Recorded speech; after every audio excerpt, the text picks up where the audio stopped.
Ever feel like you're doing this teaching thing alone? You don't have to be.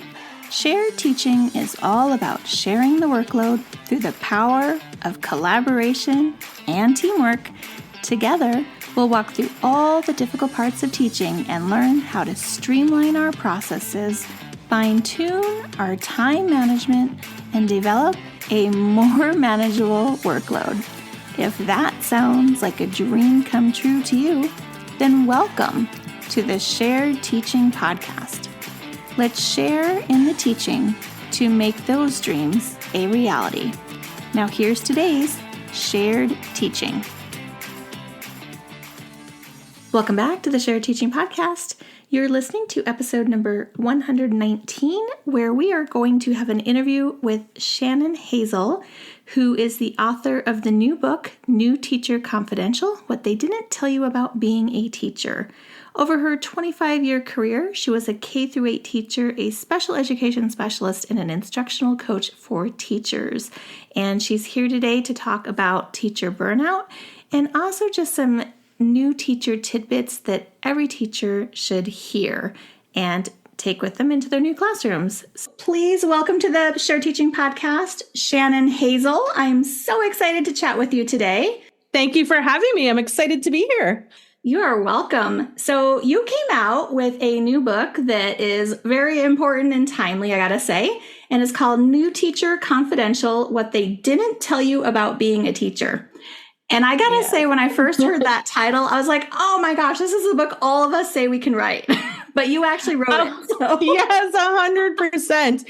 And you know, it's those like staff room conversations that you're like, they don't teach you this in teacher training, right? Like, this is trial by fire here. I actually retired in June. And as soon as I retired, I'm like, I am writing that book about, all these things the teachers coming in need to know that nobody ever tells you. And you're just all of a sudden in the moment and going, oh man, how do I navigate this? What do I do? I didn't know this was coming. And you really then hit the gate from retirement, just full on, because that's impressive writing a book in that amount of time frame. I did. You know what? Writing a book is something that I've thought since my early 20s, I want to do one day. But when you're full-time teaching, we all know you just don't have those extra hours. You sure don't. Or energy. No. No. So it was number one on my list because it was kind of a lifelong dream. And then, you start going, well, what book am I going to write? And it was like a no-brainer. I know what book I'm going to write. I love both hearing experienced teachers read it because they can relate to it all. And right. They're like, oh, yeah. I actually had a teacher friend say to me today, after reading your book, I can't walk up to, the principal's office anymore and say, hey, do you have a minute? Because that's one of my chapter titles. Don't ask your administrators if they have a minute, right? Because they don't. Nobody has a minute in this school. And so that's funny. But then it's fun to hear new teachers read it and be like, oh, I didn't know that. Or that's good advice. Or now I know how to handle this when it comes up. So right. Yeah, it's been a good reaction to it. So I'm still having fun with this book. I'm sure that there's a lot of things in there that no one is told about when they're going through teacher training. But what would you say is the biggest thing that people should know about if they're entering into teaching? I hope this doesn't sound cliche, but I really feel like you need to know that it's all going to be about relationships, right? Like life in school. I see a lot of times new teachers come in and they're pulled in so many directions and they have so many things on their plate that they just think kids are just supposed to listen to me, right? And especially if you're in those middle school, high school, upper grades, they need to have a reason to listen to you, right? They're not just going to listen because you are the teacher. They want to know you care. They want to feel like they know you. You have to spend the time to build relationships with students and also with staff, with your peers, with colleagues, with parents, with everyone. If you're busy building relationships, your job is going to go a lot smoother, right? So I think that's a big one because you're young coming in. If you're right out of school, and you came from high school to your teacher training and maybe you haven't had your own children and things yet, you don't realize how important that is. Right.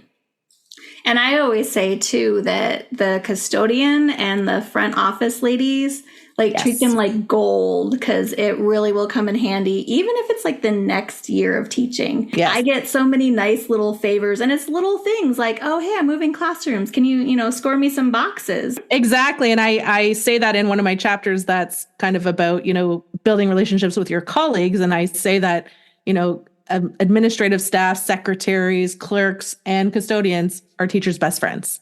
Right. They really are. And that's like probably one of the first things other teachers will tell you when you begin teaching. Like you need to be friends with them. You need to get to know them. You need to respect them, take good care of them. They will be your lifeline a lot of times. Some of those people know like the secret cabinets and the supply stashes that like you don't have access to either. Isn't it so funny? And it's like they hold so much power because if you don't make that effort or you treat them differently or something and you're like, I'm out of staples. They're like, sorry, we don't have any. Mm-hmm. And, they can wield that power. So it's so funny. But schools have interesting dynamics for sure. Yes, they do. I would say, too, though, the opposite side of that is not having proper relationships with students. I know most of us are, picturing like the Lifetime movie, but I reel it in a little bit to have that like friendly and then like my friend kind of line. Do you talk about that at all in your book? I do. And I kind of specifically mention it when I'm talking about high school because it's very important. Like you want to build good relationships with the students that you teach. You want to be a safe space for them. You want them to want to come to school and learn, but you have to hold that hard line, right? And ensure that they're not, whether it's just misunderstanding your niceness or whether it's you've gone too far, however that happens, we really have to make sure that, that line is clear with all students, but especially as they get older, I find it becomes more, imperative. And when I say build relationships, I think like the one way I would describe it best is that they just need to know you care. If they're a number in your classroom or they're another paper you got to mark, like you're not going to get the best from them. Mm-hmm. And my chapter title is actually, kids don't learn from teachers they don't like. Yeah. And so my chapters are just kind of like attention grabbing headlines, but then I go on to explain that, right? But it's true. If students don't like you or can't find a connection with you, whether that's like, hey, you both like sports, or you like the same music, or your favorite food is pizza, both of you. They got to see themselves in you, and they got to make that connection with you on a more human level, or they're not going to learn anything from you. They are going to turn you out, not comply, not hand in their work, because they want to know you care. They want to see that there's a connection there somewhere. Mm-hmm. And I think like for teaching little kids, this comes a little bit easier. I find, the younger students, I say this in my book, like you just have to listen to them. When they say, can I tell you a joke? Or do you know what my puppy did? Or do you know what happened at recess? You got to listen to their little story, and sometimes it's hard because you've got 10 of them that want to tell you a little story and it's going to take up 20 minutes of your time. But you got to make an effort to let them tell you what they want to tell you, at least on a regular basis. It can't be all day, every day. Right. But you got to give them that moment. If every time they're like, Miss, can I tell you something? And you're like, no, not right now. No, I'm busy. No, later at recess. That kind of cuts that connection off, right? So I find with the little ones, if you just let them tell you their stories, you've got them. Right. So you got to know your kids and you got to know how to navigate that. But you could, and sometimes those long-winded ones, I'll be like, you know what? I'm going to be outside for supervision next break. You could tell me that story when we're out at recess. And then if they go on for 20 minutes, you're just walking around the yard anyway, right? So you got to know your kids. For sure. That's an excellent point. Yeah. Like teach them the times of the day where it's okay to tell those stories. And I always have like a share time at the beginning of the day. So they kind of like they're eating breakfast and they're getting that out so that it's not like in the middle of math. Oh, hey, exactly. I mean, it's the same kind of rule as the washroom break, right? Like you start teaching and the hand goes up. Can I go to the washroom? And you have to train them that there's great times in the day where if you need to use the washroom, go. And then there's these small little windows where it's not good timing. And so I need you to either go before or after Right. And then as soon as one hand goes up, I swear half the class needs to go. I know. I know. It's like we got 1 million classrooms across North America and they all function the same way. The same little things happen. For sure. Yeah. In every classroom. Oh, so funny. In your book, you talked about change fatigue, and it's a term that I'm sure most of my listeners and myself are not super familiar with. I can take a good guess about what it is. Yes. But can you explain it for me?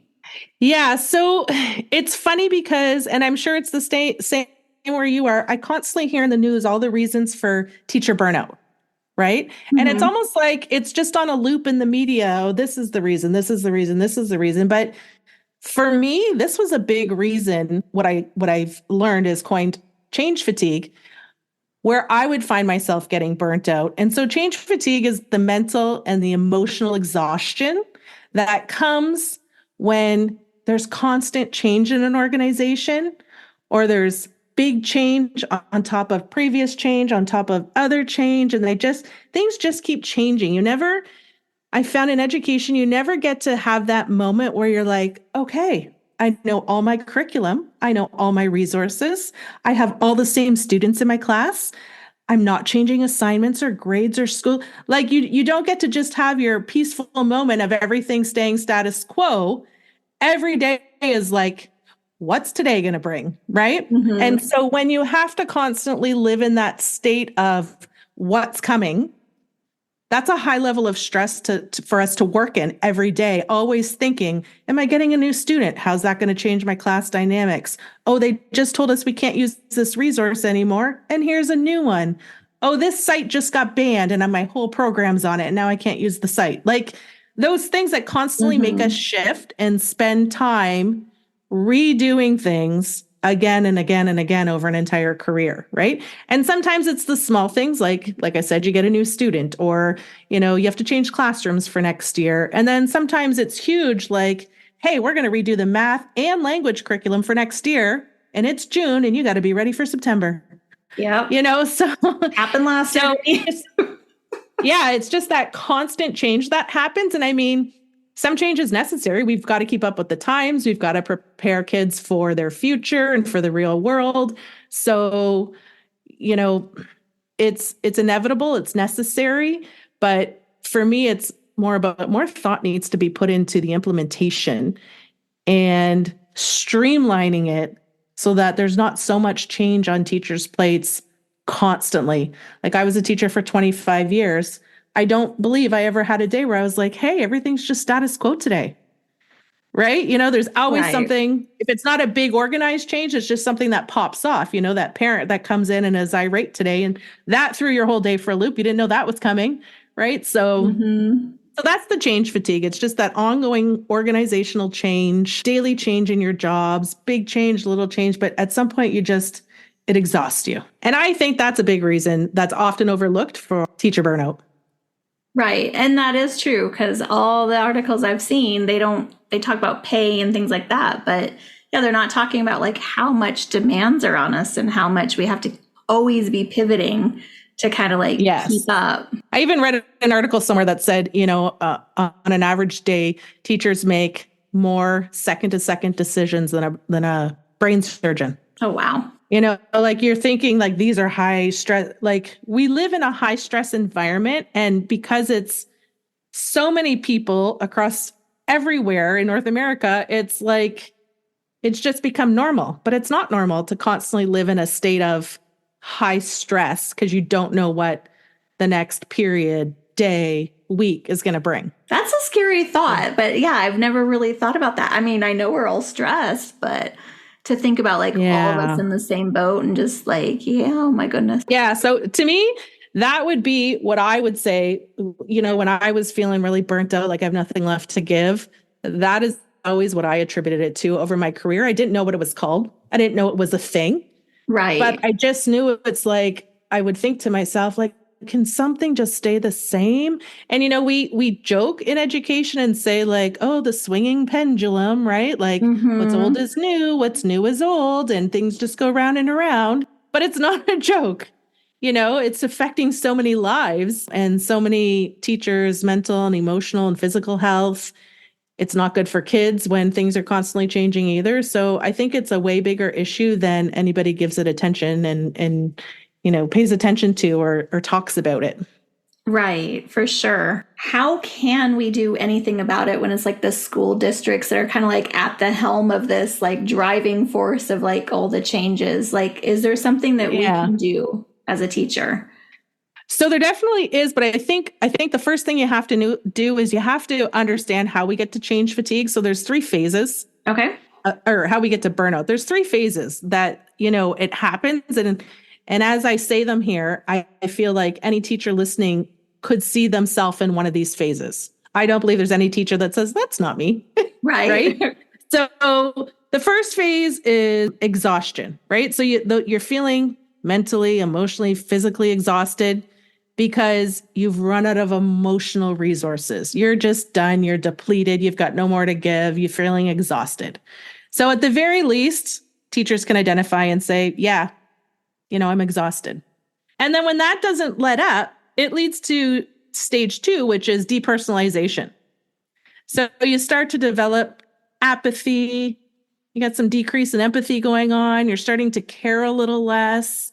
You're starting to resent the people that are causing all these changes in your job environment, in your work environment, in your classroom. And that's really, I remember living in that space for a long time where it was like, somebody'd say, hey, we're getting a new resource. And I would like dive in. I would go 100%. I got to check out this whole resource. I got to learn it. I got to make notes. I got to make slides. I got to, build resources and make things and go crazy.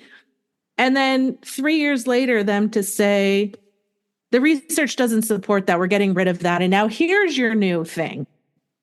And I would think, I spent so much time, so many hours of my own personal time that I can't get back. And now I got to do it all again. Mm-hmm. And I found that when that kept happening with big pieces of our job over time, I started to be like, yeah, okay, sure. There's a new resource or there's a new protocol. There's a new system. There's a new platform. Okay. And I would start to do more bare minimum because I didn't have any more to give. Right. So you start to, it's hard to care at that level for a long time. You need a break sometimes. You need to be able to come down from that and just be status quo and feel like things are consistent. So that's stage 2, depersonalization. And then stage 3, when you're at burnout, is lack of accomplishment. That feeling that it doesn't matter what I do, this job is impossible. And I'm never going to feel like I'm good at it and I can be a good teacher because it's not attainable. And that's when you're at burnout, right? Like you're just feeling like it's hopeless. Like if I spent all day, every waking hour working to try to be good at my job, I still wouldn't be able to feel like I'm doing a good job. Mm-hmm. So, and that's the point of burnout is when you just feel like it's not achievable. I can't do everything and feel like a good teacher. Like something's got to give. They've made the game too hard. It's not even winnable, Right. So those are the phases of burnout. So, I mean, as teachers, and I would try to lead by example because it's really hard for, most of my colleagues that I worked with were just like, oh, like, no, I can't do that. Right. Or they tried to keep running the rat race. Right. Mm-hmm. And so at the very least, I think we have to approach education and being a teacher, knowing that there is going to be constant change. You have to know that coming in and you have to be prepared for that.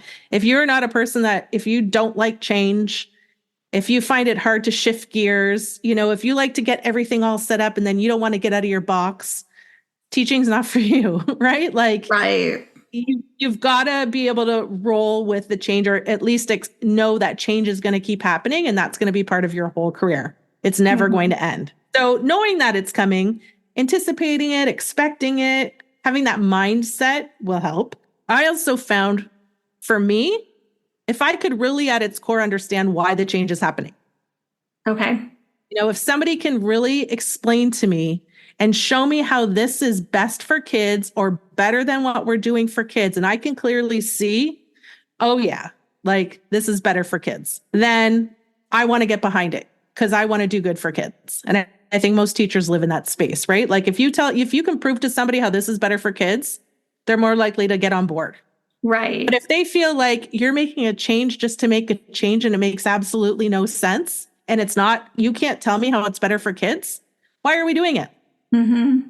So I think that really trying to ask the questions and seek to understand, why change is happening can help teachers, again, get to a better mindset about embracing the change.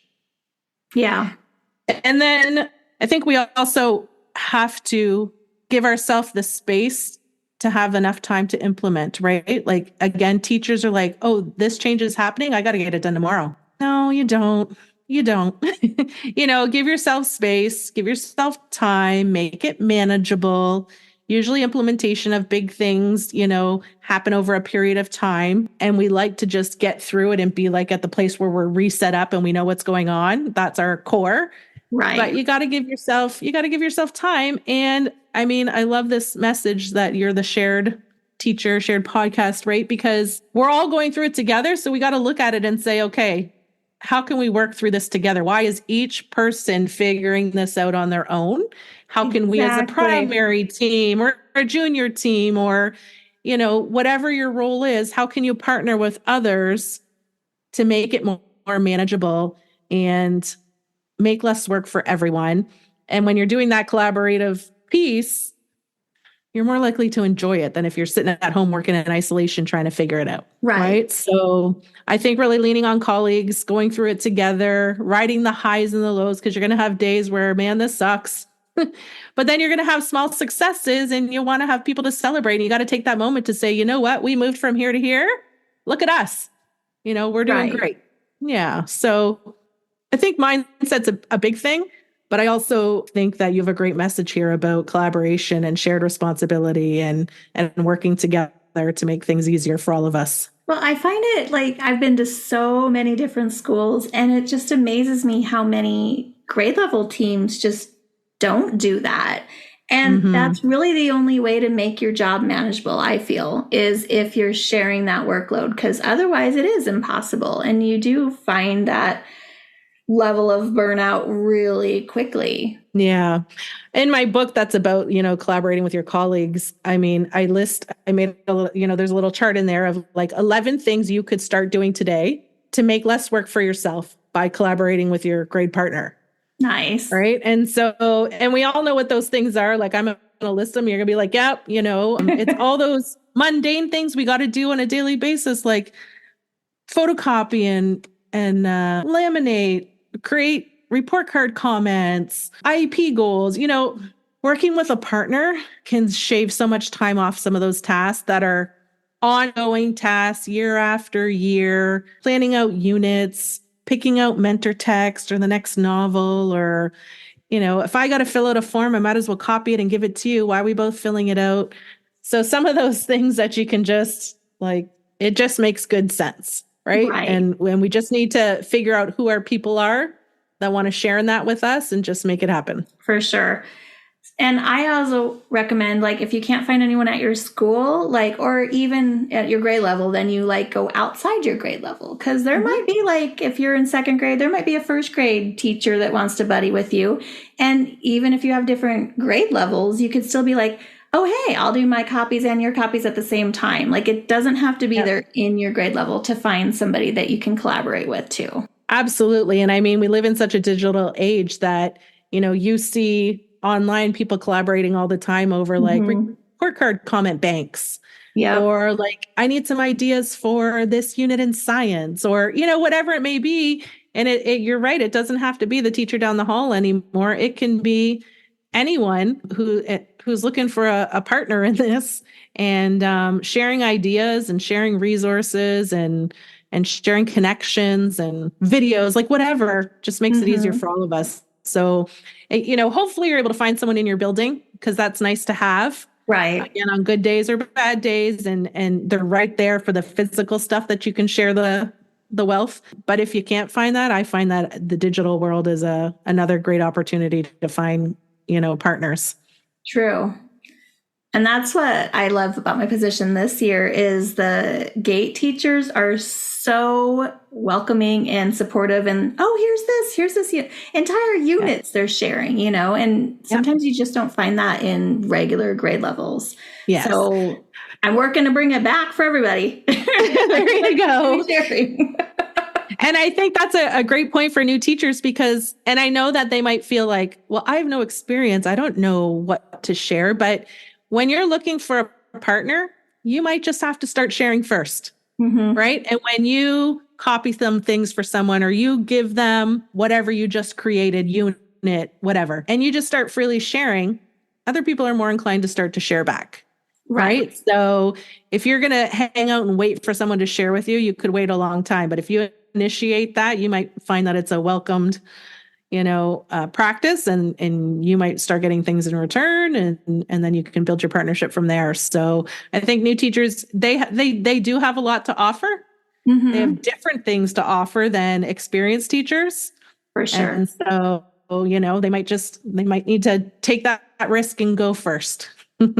And start small. I had a couple coworkers 2 years ago where it would just be like a 1-page assignment they were going to do with their class. And they just happened to do one extra copy and give it to me. Oh, if you want to make copies for your class, here's the master. And I welcomed that because it was like a use it or toss it. Like you didn't have to always follow it, but it was just nice to have it or put it in a file somewhere and maybe I'd use it another year. But that goes a long way too. Just those little things like that.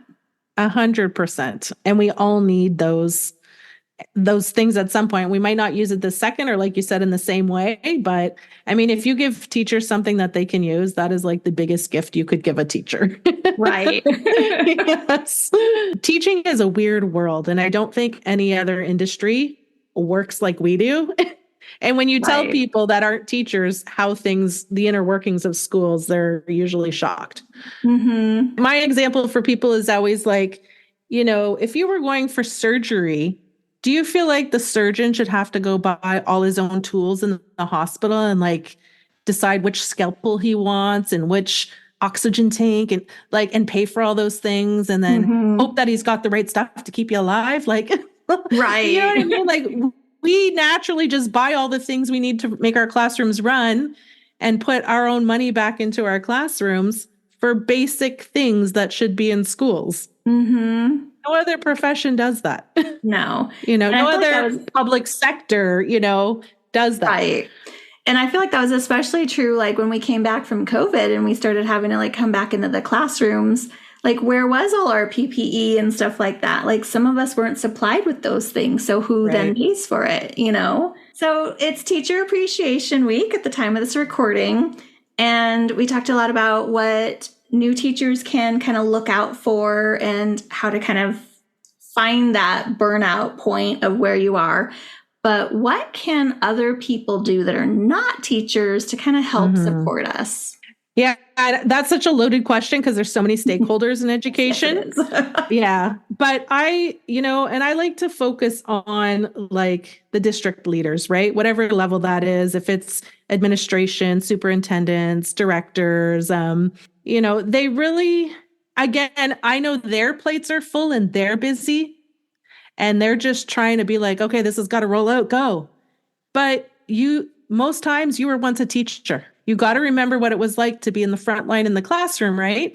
And so I think that if they made, good efforts to over communicate when change is happening, why it's happening, when it's happening, not roll it out and it's tomorrow, streamline things, so that if there needs to be a bunch of bigger changes in the same school year, we're not piling them all on top at the same time, nor are we expecting them at the busy times of the year, right? Like we all know when busy times of the year are in teaching.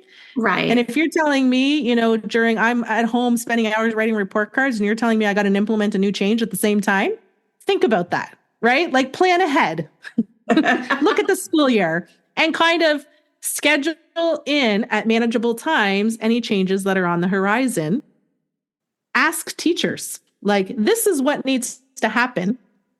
What are your thoughts and ideas on it? When would be a good time to implement this? How should we go about it? How could we make it more manageable for teachers to do this? What do you need? What resources? What supports? Because we all know that we're expected to implement things. And then, a few months later, we get the training or we get the resources or we get whatever it is that goes along with this. But we're playing make believe for months with the implementation of this without actually having what we need to make it happen. So making sure training precedes big changes or, information. And then I think we really always got to be asking ourselves, what can we take off a teacher's plate? Right? So those district leaders, instead of just continuing to pile it on at points during the year, every year, maybe once a year, I'm not sure how frequent, but you got to think, what is obsolete? What can we take off? What do they not need to be doing anymore? So they have time for all these other must-dos that we're giving them. Right. And if you look, you can find things that could be taken away, right? And another thing I find in schools is that everybody's allowed to say, like, hey, that's not my job. I'm the secretary, I'm the custodian, I'm the principal. That's not my job. And when it's nobody else's job, it's a teacher's job. We don't ever get to say, hey, that's not my job. We're the catch-all. Without repercussions. Well, exactly. But how can that be? Right? How can that be? I feel like asking what can we take off teachers' plates is as important as supporting change, that's on the horizon and implementing the change, in an appropriate manner. So yeah, I put a lot on the district leaders. And then I would say, just to parents and the public, assume good intent, give teachers grace, because most parents or people just in the public, if you tell them, if they stop and will listen to what's going on and what's on a teacher's plate or what's happening or why something's the way it is, they will switch to the other side and become your biggest supporter. But when they don't know, they often, they misunderstand. They think it's a teacher deficit. This teacher isn't as good or as organized or as they don't know all the things going on behind the scenes. So to other people who are not, district leaders, I would just say, give teachers grace and space, ask questions, listen. Tearing teachers down doesn't help your children. Right. Come from a supportive space. Lift teachers up and see what happens, right? Because most teachers are amazing humans that can do a lot of good for kids when they feel supported. Right. I love your chapter titles. What would you say was your favorite chapter to write? Oh, that's a tough one because I do have a secret love of all of them. I would hope so. I think my favorite chapter, well, it's probably a tie between my chapter that I talked about already, Kids Don't Learn from Teachers They Don't Like, which is about the importance of building connections and relationships with kids. Because as a learning support teacher and working in special education, I learned so much about kids' brains and what we see and then the underlying reason for what's going on there. Not that, we see the child that, can't get started on their work and we say, oh, he's so lazy. No, there's executive functioning issues going on there and he lacks task initiation. Or maybe, auditory processing, he can't listen and hear the directions and know what to do. He needs to be shown. Right. So I got to do a lot of that work in the last, 6 or 7 years of my career. And so I try to touch on that in that chapter for new teachers, because I think that's the biggest learning curve, right? You come in and you're ready to be the teacher and you think you're going to walk up in front of the class and you're going to start teaching and all 30 students are going to sit there like good little students and they're going to listen to everything you say and do all your work and, walk in a straight line. And that doesn't happen. And you see those things, those behaviors, really trying to learn and understand what are the root causes of some of those behaviors. So I actually have a little chart in there and say, what you see as a behavior, like you see a kid that can't sit still, is constantly out of his seat. What could be going on? You see a child that can't transition from this to this, can't go from outdoors to indoors or math to phys ed or whatever. They're not just being difficult, right? Like they struggle with transitions. They maybe lack adaptive skills. So that's a fun chapter to write because I'm super passionate about that. And then the other one is parent communication, because I find, as being an experienced teacher, lots of young teachers would come to me and say, what do I do? Can you sit in on this meeting? Because it would be appropriate for me to sit in on any meeting as the learning support teacher. Right. Because they're afraid of the parent, right? They're so worried parents are going to ask them something and they're not going to know the answer. Or a parent might get upset, and if they get upset, I might cry. Like, right. A lot of professional. Yeah. So they have a little bit of a fear of parents. And so I would often sit in on the meetings and just try to show them that, like, they're just people. You can just have a conversation. If they know you care genuinely about their kid and you're working hard to help their kid, they don't care if you know all the answers. True. If their kid is happy coming to school and they know that you're doing your best to help them, and that if you don't know, you'll figure it out, it's okay if you don't have all the answers, So I liked writing that chapter because I felt like I had a lot to give, a lot of good food for thought, strategies, examples, some stories of my own to share with new teachers to kind of hopefully put them a little bit at ease about all the parent stuff that we endure. Because there can be a lot. But yeah, I think just being proactive, because I'm a parent as well, and just knowing that up front and just having that communication throughout the year is better than leaving them hanging. And then you're just kind of wondering, like, what is happening every day in that classroom? And then your kid comes home with these stories, but you never heard from the teacher. It's real easy for that to just kind of build. Yes. And that can just snowball and get way out of control really fast. So yeah, trying to give them some good strategies for, like, beginning of your phone calls, just call, introduce yourself and say hello. And now that they've talked to you and they feel like, hey, I like this teacher. If you have to call for something else later, they already know they like you. Right. But if your first phone call is like, Susie's being suspended, well, they're not going to like you. They're going to blame you, Right. So like trying to have those proactive strategies, a classroom newsletter, whatever that is, so that, your parents feel like you're touching base with them and they're informed. And my rule there is that an informed parent is a happy parent. True. Right. So that's a big piece of advice. When parents are informed and feel like they know what's going on, they're usually happy. Yeah. That's true. We are. I agree. I'm a parent too. And so I know if I know what's going on with my kids in whatever facet of their life, I feel pretty good. Like, okay, I got my finger, on the pulse of what's going on with them. And no parent wants to be caught off guard. Right. About something going on with their child. That's hard because sometimes as a new teacher, you'll be like, I got to call this parent, but okay, I'm going to call them tomorrow on my break. And then, oh my God, I was so busy today on my break. I'm going to have to call them tomorrow after school. And then it's like the mountain you're climbing, right? Now that call just feels so much bigger than it needed to be if you would have just made it instantly. Very true. Yeah, for sure. So is there anything that we didn't touch on today that you think is really important for my listeners to hear? Some kind of message maybe you might have that we haven't really covered yet? Maybe topic that I really try to address in the book that we haven't touched on is that, being a teacher is a public sector job, right? And that's way different than working in the private sector. So you have to get used to hearing about education in the news. You have to get used to family and friends all having an opinion about teachers, right? And know that a lot of times they're not going to be favorable.